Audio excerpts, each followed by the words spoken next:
I don't have it, so, I can fucking watch videos and y'all can see the shit in the background. So I gotta be pretty ghetto about it right now. I'm gonna have it.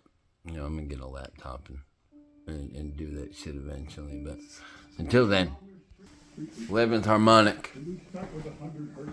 And we look through the microscope to see if anything's happening. We watch for 5 minutes. Nothing happens. We try hundreds and hundreds of frequencies, if not thousands, until we find... I don't own this. Free on YouTube. Just look up 11th harmonic. Nothing. I'm revealing. A better way. There had to be a better way. And we think we may have found it. I have here 2 identical tuning forks, both tuned to the note A, the note an orchestra tunes to. These forks are both made to vibrate 440 times per second. We say their frequency is 440 hertz. If I tap this fork, putting little pulses of energy into it, the second fork will also vibrate in sympathy. And if I silence this fork, we just may hear the other singing its tone.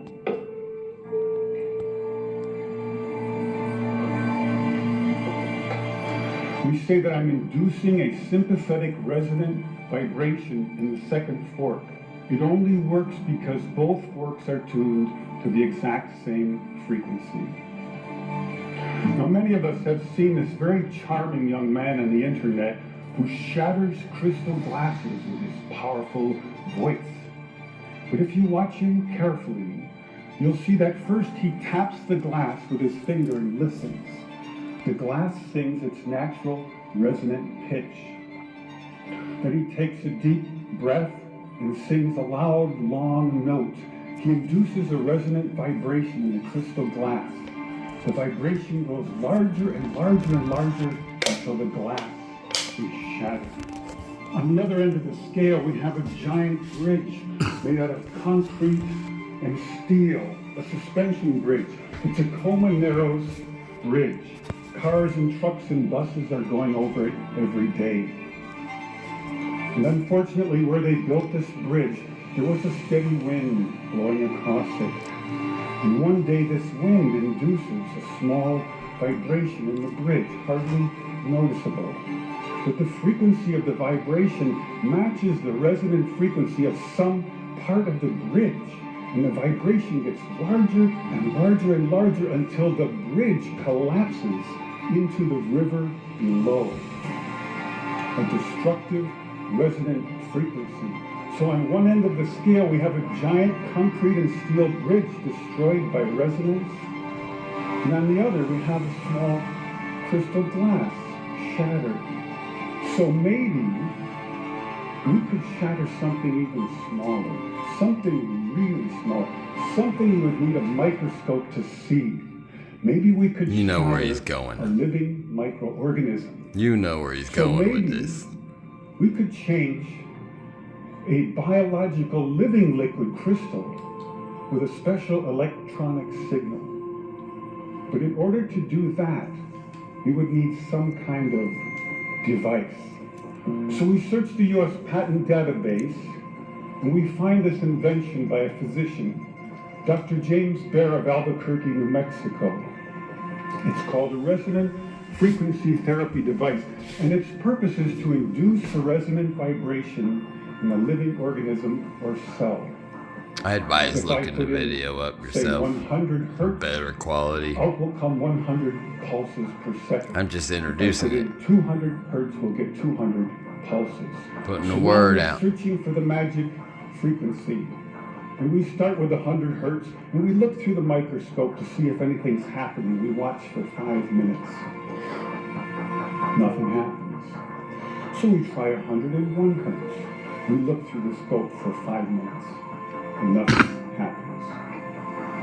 So we try 102, 103, and so on. Over the course of 15 months, we try hundreds and hundreds of frequencies, if not thousands, until we find the magic combination. The answer is you have to have 2 input frequencies, one low, one high, and the higher frequency must be 11 times the lower.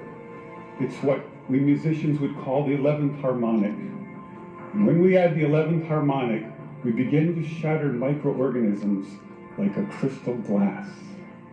These are the first videos taken. We showed these videos to our friends in the biology department. They said they hadn't seen anything quite like it. Seems to be a new phenomenon. These organisms are being shattered by our electronic signals. We now know that cancer is vulnerable. Not a conspiracy theory. Between the frequencies of 100,000 hertz and 300,000 hertz. So now we attack leukemia cells. Leukemia cell number 1 tries to grow a copy of itself, but the new cell is shattered into dozens of fragments and scattered across the slide. Leukemia cell number 2 then hyperinflates and also dies. Leukemia cell number 3 then tries to make another cancer cell. The new cell is shattered and the original cell dies. Since I was a 17-year-old high school student with twin interests in both music and science, I never imagined the two would come together in a cancer research lab. I now believe that the future cancer treatment rooms for children will be a very different place. It will be a pleasant place where children gather and make new friends. They probably won't even know they're sick. They'll draw pictures, color in their books, play with their toys, all the while unaware that above them are beautiful blue pinkish plasma lights emanating healing, pulsing electric fields, shattering their cancer painlessly and non-toxically, one cell at a time. Yeah, they can do that now. All that radiation, that's for profit. I don't give a fuck about you. They don't give a fuck about you. Give a fuck about me. I don't have cancer that I know, but even if I did, they wouldn't give a fuck about me or anybody else. They don't want this stuff to be out here. That Blushwood, Berry, that, this shit too. I talked about it in the last video. I mean, they don't want to tell you about this stuff because there's no profit in it. 2 years ago, when there ain't no profit in these things. If you can cure yourself with $26, I mean, what the fuck are they giving you chemotherapy for? If they can do a sound and literally target the cancer and kill the fucking shit inside of you instantly and just be done with it. What y'all all these fucking pills for? Why you keep going for this radiation and all that bullshit? Because it's their money. They want your money. That's all it was. They just want your money. It is what it is, man. It's bullshit, folks. It's bad for you.